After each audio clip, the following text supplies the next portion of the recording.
नमस्कार दोस्तों, स्वागत है आपका बुक सीरीज हिंदी में। लोग आपकी शक्ल भूल सकते हैं, आपका नाम भी भूल सकते हैं, लेकिन आपने उन्हें कैसा महसूस कराया वो कभी नहीं भूलते। और ये ताकत सिर्फ एक चीज में है, आपकी बातों में। इसलिए अगर आप बोलना सीख गए तो दुनिया आपको सुनने लगेगी। और यही है इस किताब का मकसद, 21 दिनों में आपकी आवाज को असरदार बनाना। शब्द वही रहेंगे पर असर बदल जाएगा। 21 डेज ऑफ इफेक्टिव कम्युनिकेशन।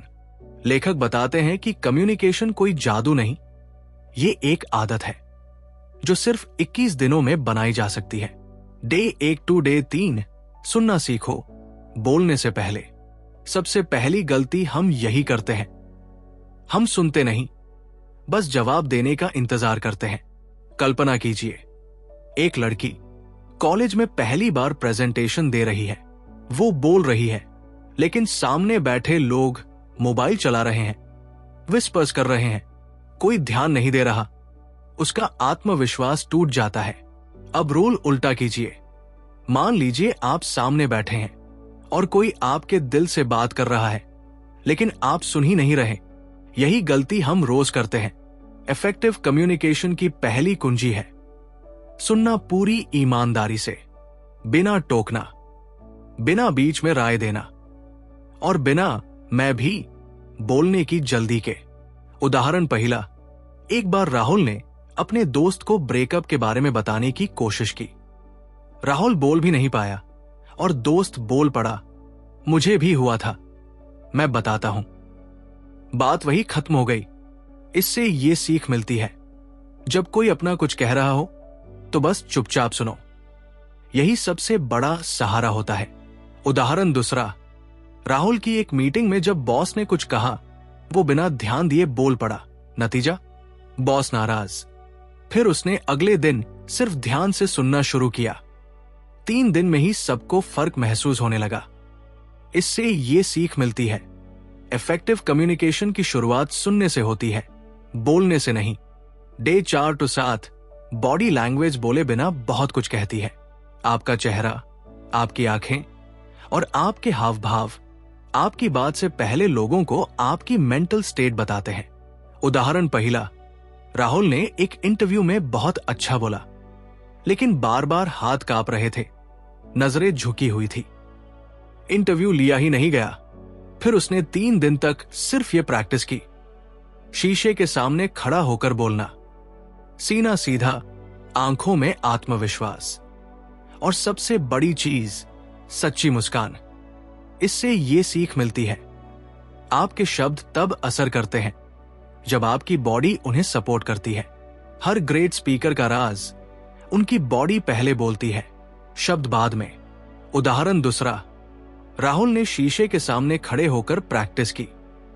आंखों में आत्मविश्वास, हल्की मुस्कान, सीधा खड़ा रहना। अब जब वो बोलता है, लोग सिर्फ बात नहीं सुनते, वो महसूस करते हैं। इससे ये सीख मिलती है, आपका शरीर आपकी आत्मा की आवाज है, उसे सही तरीके से इस्तेमाल करना सीखो। डे 8 टू 12 सवाल पूछना एक कला है।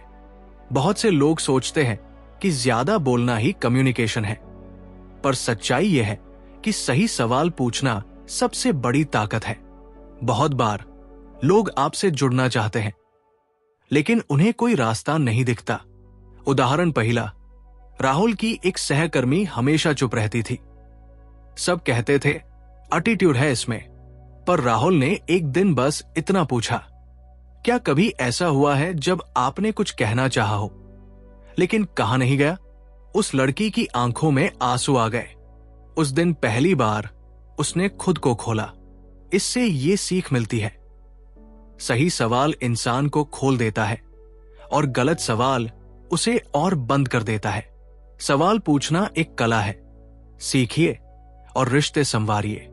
उदाहरण दूसरा, राहुल ने जब एक सीनियर से पूछा, आपने इतने सालों में सबसे बड़ा कम्युनिकेशन लेसन क्या सीखा? उस सवाल ने दोनों के बीच एक गहरा रिश्ता बना दिया। इससे ये सीख मिलती है, सवाल वो पुल है जो दिलों को जोड़ते हैं। डे 13 टू 17 सच बोलना सीखो, लेकिन समझदारी से। सच बोलना जरूरी है, लेकिन लहजा और समय सब बदल देता है। कम्युनिकेशन का मतलब ये नहीं कि आप हर बात ब्लंटली बोल दें। उदाहरण पहला, राहुल को एक जूनियर की गलती पर गुस्सा आया, पर उसने चीखने के बजाय पूछा, तुम्हारा इरादा क्या था? जवाब आया, मैं सब ठीक करना चाहता था, लेकिन घबरा गया। अगर राहुल डांटता तो शायद वो लड़का कभी दोबारा कोशिश नहीं करता। इससे ये सीख मिलती है, जब आप समझदारी से बात करते हैं तो सामने वाला आपकी बात नहीं, आपकी नीयत समझता है। उदाहरण दूसरा, राहुल को एक दोस्त से गलती पर बात करनी थी। उसने गुस्से से नहीं, शांति से कहा, मैं समझता हूं तुम क्या सोच रहे थे, लेकिन मुझे ऐसा महसूस हुआ। बात बिगड़ने के बजाय और मजबूत हो गई। इससे ये सीख मिलती है, तरीका और समय बात से ज्यादा असर डालते हैं। डे 18 to 21 बोलो, लेकिन दिल से। अंत के 4 दिन। यहां लेखक कहते हैं कि जब आप सच में किसी से जुड़ना चाहते हैं तो अपने डर, अपने ईगो और अपने दिखावे को हटाइए। उदाहरण पहला, राहुल ने अपनी मां को सालों से कभी नहीं कहा था, आपने मेरे लिए क्या क्या किया है, मैं समझता हूं। उसने एक दिन कहा, मां चुपचाप रोने लगी। बस इतना ही काफी था। इससे ये सीख मिलती है, कम्युनिकेशन का आखिरी और सबसे गहरा लेवल है दिल से दिल तक, जहां शब्द कम पड़ जाते हैं लेकिन भावना सब कह जाती है। उदाहरण दूसरा, राहुल ने अपनी बहन को एक दिन गले लगाकर कहा, तू ही है जो मुझे सबसे अच्छा समझती है, शुक्रिया। इतने सालों में पहली बार उसने दिल से कुछ कहा और महसूस किया। इससे ये सीख मिलती है, कम्युनिकेशन सिर्फ स्किल नहीं, एक रिश्ता है जो दिल से बनता है। 21 दिन में राहुल बदल गया। वो अब सबका चहेता था, एक अच्छा लिसनर, अच्छा दोस्त और एक सच्चा कम्युनिकेटर। और आप भी बन सकते हैं अगर आप चाहे तो दोस्तों, अगर आपको ये बुक और सीख पसंद आई तो इस वीडियो को लाइक करें, अपने दोस्तों से शेयर करें और चैनल बुक सीरीज हिंदी को जरूर सब्सक्राइब करें। मिलते हैं अगली किताब की कहानी में। तब तक याद रखिए, आप जो बोलते हैं वही दुनिया आपको समझती है।